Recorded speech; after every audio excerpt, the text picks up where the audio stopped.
Көкіректі кернеген өкінішпен, көзге келген кермек жасты алақанымызбен сүрте тұрып, бүгін міне шаңырақтың алтын діңгегі, ағайын туғанға жанашыр, сыйлы құдағай, немере жиендерінің сүйікті әжесі, көршілеріне туысындай бола білген аяулы анамыз Жәмила Дүйсенғалиқызының дүниеден, фәниден бақиғаттанғанына жыл толу қадесінде еске алып отырмыз.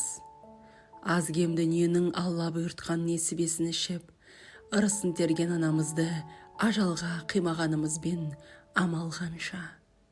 Анамызды еске алғанда ең бірінші мейірімді жүзі көз алдымызға келеді. Анамыздың реніші тез тарайтын, ашық, мейірімді, біреуге көмектесу үшін барын салатын, кең, жұртшылықтың қуанышына шынайы қуанып, қайғысына бірге қайғыра білетін, барлығын өзіндей адал көретін, әділдікті жаны сүйетін адам еді. Келмесіне кім қияды анасын, түс көргендей болып пенде қаласың.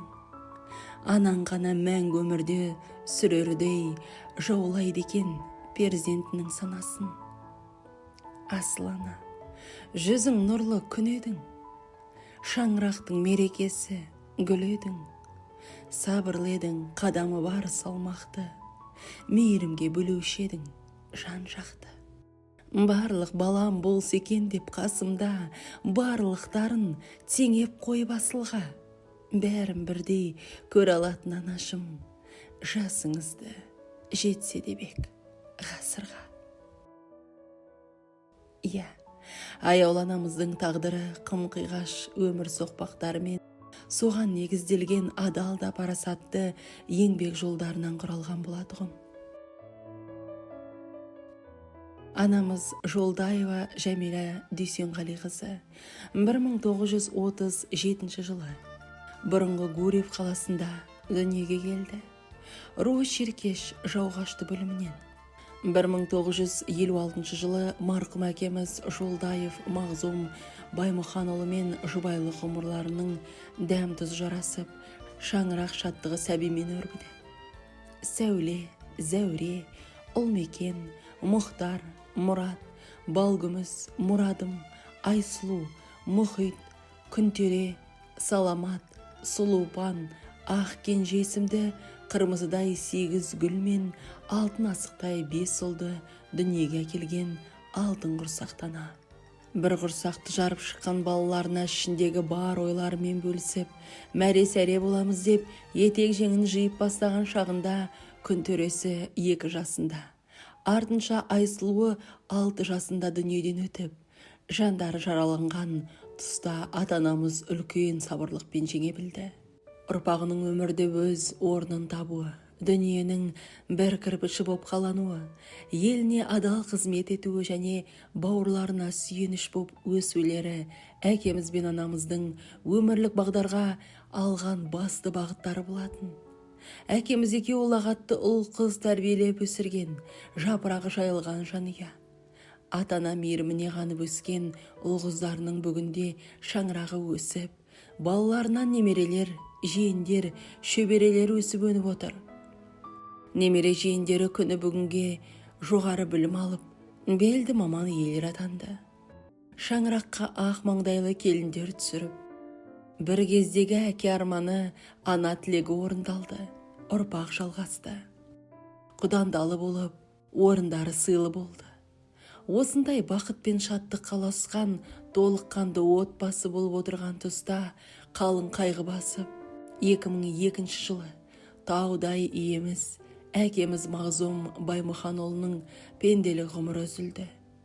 Әкеміз Мағзұмның балаларына деген қамқорлығы аса ерекше еді. Ақ көңіл, ешкімнің ала жібін аттамаған, балажан кісі еді. Ол бізді шындыққа тәрбиелеген, адалдыққа баулыған. Алланың берген сынағына көніп, енді ғана бас көтерген сәтте араға бақандай 19 жыл салып, анамыз қос перзенті Мұхтар мен Балгүмістен де қол үзді. Бұл қайғы анамыз үшін орны толмас үлкен қайғы болды. Себебі өзінен бұрын перзенттерінің дүние салуы ата-ана үшін қаншалықты қасірет болса, Анамыз сол қасіретін, жүрек түкпіріндегі жан жарасын сырт көзге еш білдірген емес. Анамыздың алдына қойған мақсаты, ұстанымы да ерекше болды. Еңбек жолын 30 жыл бойы Гурьевский ет комбинатында бастаған анамыз адалдықты талап ететін жауапты жұмысты да ауырсынбай, абыроймен атқарды. Ауылдастары, көршілер арасында сыйлы, абыройлы жан бола білді.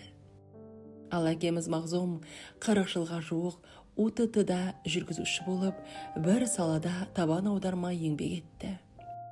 Анамыздың өмір баспалдағынан сәтті қадам аттауына атасы Баймұхан мен енесі Балжанның адалдығы, үлкен жүректілігі, еңбеккерлігі себеп болған. Ақ жүрек анамыз Қарабастың қамынан көрі шаңырағының шаттығын ойлаған абзал жан болатын. Ар мен ұятты, адал мен арамды үйретіп, адамдық сара жолымыздың ақылшы тәлімгері бола білді.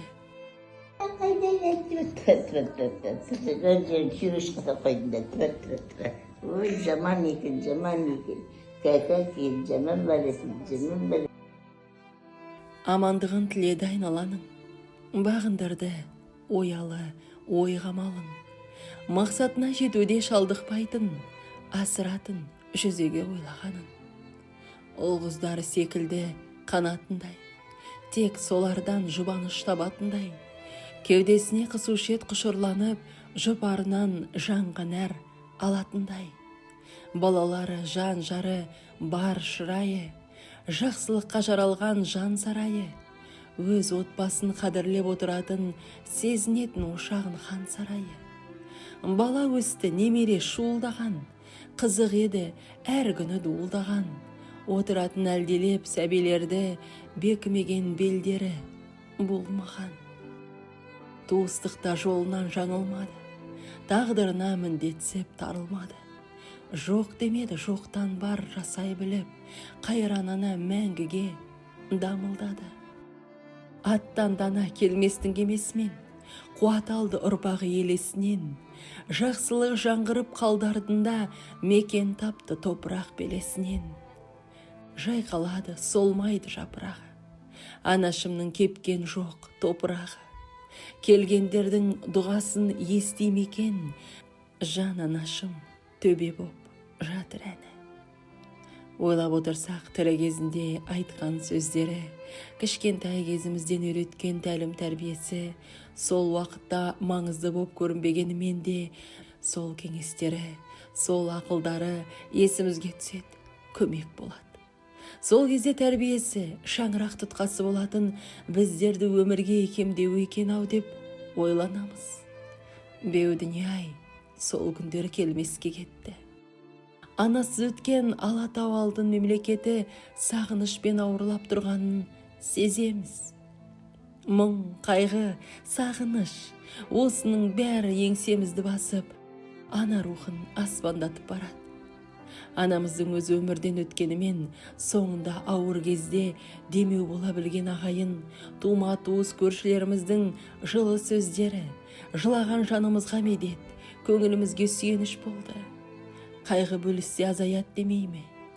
Қайғы жамылғанда жанымыздан табылған ниеті түзу игі жақсылардың барына, артында өшпес ұрпағының қалғанына шүкіршілік етіп, жаратқан Алла ұзақ ғұмыр бергей деп тілейміз. Жатқан жерің жайлы болсын, жанына.